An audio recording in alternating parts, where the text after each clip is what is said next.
Suatu hari, David menerima sebuah panggilan telepon yang mengubah hidupnya selamanya. Perwakilan layanan pelanggan perusahaan memberitahu bahwa sebuah restoran drive-thru memesan 6 mesin milkshake sekaligus. Mendengar hal itu, David tidak percaya. Ia langsung berpikir bahwa pasti ada kesalahan dalam pesanan tersebut. Suatu hari, David menerima sebuah panggilan telepon yang mengubah hidupnya selamanya. Perwakilan layanan pelanggan perusahaan memberitahu bahwa sebuah restoran drive-thru memesan 6 mesin milkshake sekaligus. Mendengar hal itu, David tidak percaya. Ia langsung berpikir bahwa pasti ada kesalahan dalam pesanan tersebut dan mengatakan bahwa semuanya harus dikirim pada hari yang sama. Mendengar hal ini, David yang sudah bertahun-tahun bekerja di industri penjualan makanan benar-benar terkejut. Untuk mengetahui kebenarannya, ia memutuskan untuk mengemudi sejauh 2000 km ke restoran tersebut. Beberapa jam kemudian, David tiba di restoran drive-thru bernama McDonald's. Saat itu, ada antrian panjang di luar restoran. David melangkah maju dengan penuh rasa ingin tahu. Dengan membayar hanya $30, ia memesan Coca-Cola, 1 hamburger, dan kentang goreng. Namun ketika pelayan mengembalikan uang kembalian, semua pesanannya sudah siap. Melihat hal ini, David sangat terkejut. Dengan sedikit rasa penasaran, ia memesan 1 hamburger lagi. Sesuai harapannya, rasanya sangat enak. Pada saat itu, seorang petugas kebersihan mendekatinya. Dalam percakapan itu, David mengetahui bahwa orang tersebut juga adalah pemilik restoran. Namanya adalah Mac. Ia langsung memperkenalkan dirinya. Tiba-tiba, Mac mengajak David masuk ke dalam restoran. Tempatnya kecil, tetapi semuanya tertata rapi. Setiap karyawan memiliki tugas masing-masing. Mereka bertanggung jawab atas setiap tahap proses. Semua bahan dimasak di dapur sesuai dengan waktu yang telah ditentukan. Menurut sistem lini perakitan ini, sebuah hamburger hanya membutuhkan 30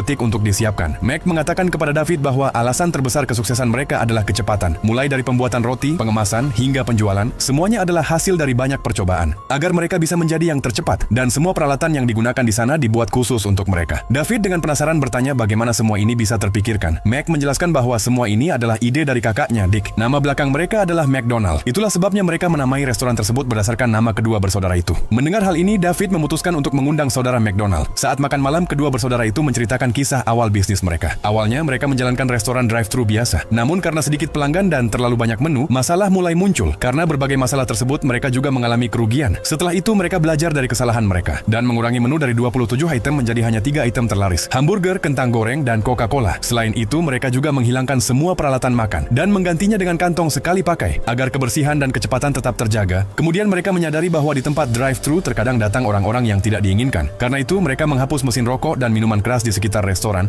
dan menggantinya dengan tempat sampah. Namun hal terpenting tetaplah waktu pelayanan agar pelanggan mendapatkan pengalaman terbaik.